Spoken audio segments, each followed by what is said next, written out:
Magnification volume 0%. Good afternoon, and welcome to More Than Meets the Eye. I'm your host, Blind Prime, and for today I have for you Transformers War for Cybertron Kingdom Slammer in his vehicle mode, which happens to be a gnarly tank.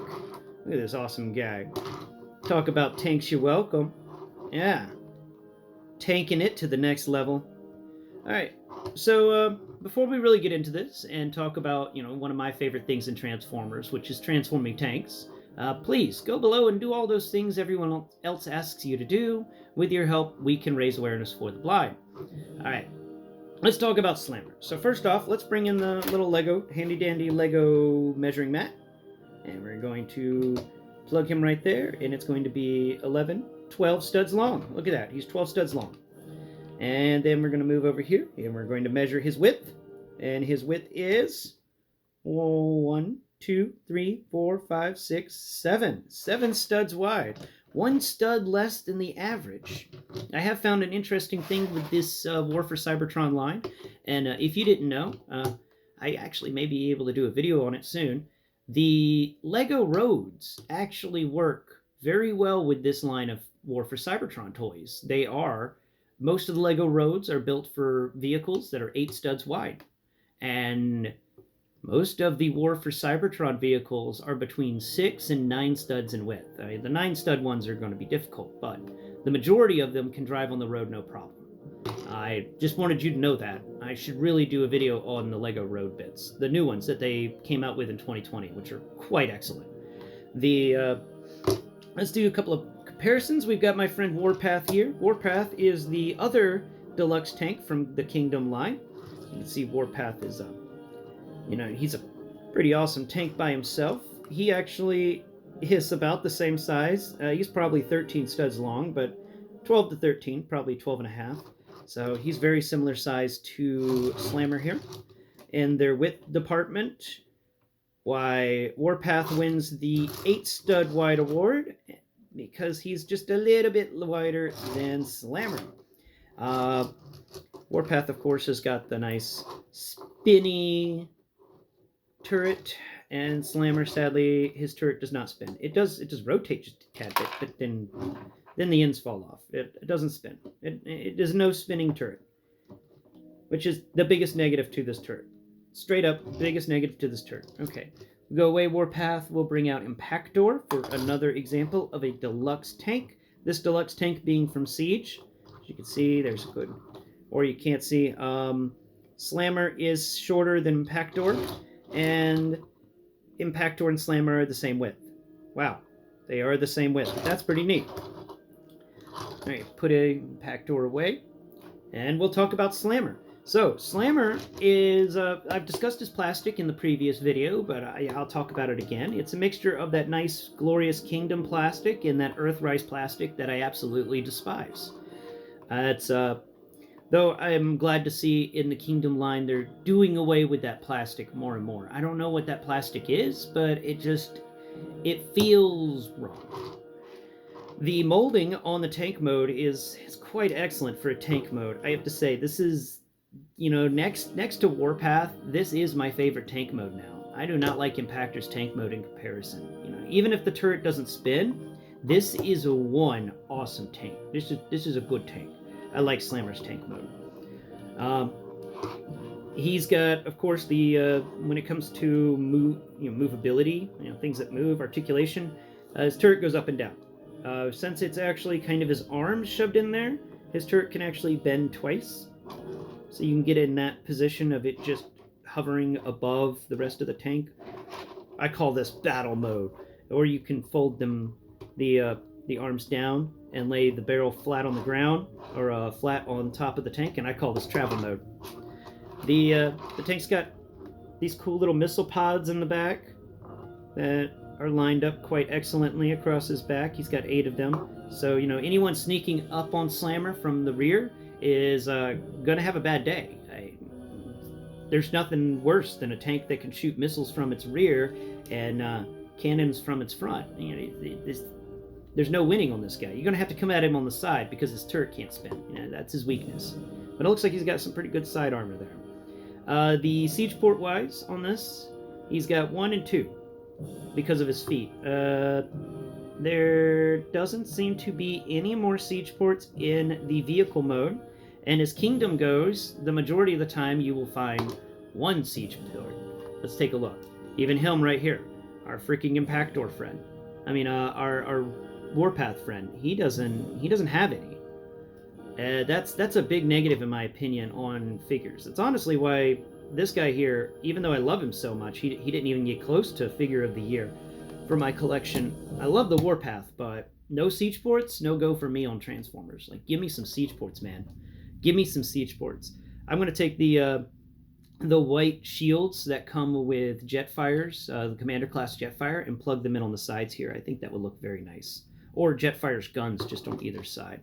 I wish I had them right here, right now for you to look at, but I don't think I do. All I have are random guns from different action figures. And that's all. Crap. Oh, I almost forgot. My favorite friend, Cliffjumper here. We can do a Cliffjumper comparison. Cliffjumper is the same length as Slammer. Cliffjumper is not the same width as Slammer, though. Cliffjumper can fit on top of Slammer very nicely. And then Slammer can slam on the brakes and knock Cliffjumper off. There you go, you overpriced deluxe. Yeah, guys, Slammer is a good choice. He's a great figure. I recommend picking him up. He's got a lot of potential to him. The tank mode is nice. The robot mode is decent for, you know, a city bouncer. And the weaponizer parts for this guy are honestly my favorite ones out of the entire list. Like, there's the front of the tank part is the annoying bit, but mostly the weaponizer for this guy is quite fun, and I'll be talking about that in the next video. And then we'll do a blind formers where I'll disassemble him, and I'll teach you how to put all the pieces together so you can get what you're looking for, whether it be the robot, tank, tower, or weaponizer. And since the tower mode's so small, we're going to finish this video up by discussing the tower mode. So to make the tower mode, all you do is you rip the arms off, or the tank turret, just pull it off at its little bits, push both of those little bits up all the way, so they just kind of sit up there. They don't really do anything, at least that I've been able to figure out. Now, I've learned how to do this tank mode by listening to people describe how to transform it into tank mode, and go watch some of those reviews on this. Close your eyes and then try to do it. Now, I dare you. I dare you. Close your eyes and listen to exactly what they're saying, and then don't put a fist through your screen. So, to finish out this little tower mode, what you want to do is pull up the hips, which are stored in the underside of the tank during the tank transformation, and then you're just going to plug each of the arms into the hips. Here we go, plug them in. Now, this may not be true, this may be completely wrong, but at least this is what I think it's supposed to do. And then both of these things, you can rotate them slightly so that they kind of look like towers coming from behind a tower, I guess. Then take the little piece off the end of the turret. This is a tiny little piece. This piece has 2 male studs and then 2 female studs right next to each other. This piece right here, this tiny piece, is very important for the entire Transformer. Mine, I thought I lost it, because it wasn't in the Transformer box when I first got it. And I ended up, ended up giving the instruction manual to my roommate and going, look, there's something wrong here. I think I'm missing a piece or something. And he finally said, you are missing a piece. It's super tiny. And so I ripped the box apart and found it hiding under a fold in the box. So this little piece can get away from you. Be aware. This little piece exists. Keep an eye out for it, or a feel out for it. But you take this little piece, and I'm going to call it the Keystone Piece, and you just slide it onto the double male studs that are on the underside of the tank. They kind of look like exhaust pipes in tank mode. And then you can take the turret and just plug it into the top of one of the towers. There you go, that you've made out of the arms. That's the best I've got for this guy. That is the best I've got for this tower mode. If any of you have a slammer and you have actually completed the tower mode how it's supposed to be, and I have it wrong, please let me know in the comments. I would love to know. Also in the comments, if you wouldn't mind, telling me what your favorite weaponizer is, and what your experience with weaponizers has been. Have you enjoyed weaponizers?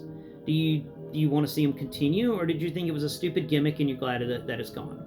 Personally speaking, for me, I've loved the weaponizers. I love them a lot. I thought they were a fun gimmick. I thought it was really cool to be able to, well, parts form transformers and merge them around. That was kind of neat. It turned transformers into 3D, from 3D puzzle boxes into 3D puzzles, minus the box. It's just a giant clump of pieces, and you had to figure out how to assemble it. So that was pretty neat. But I've blathered on long enough, guys and gals. So remember, do all the things below everyone else asks you to do, and tune in next time, where I will be discussing with you the Blindformers episode on Slammer, and also the next More Than Meets the Eye episode will be the weaponizer versions of Slammer and all the cool, unique weapons he comes with.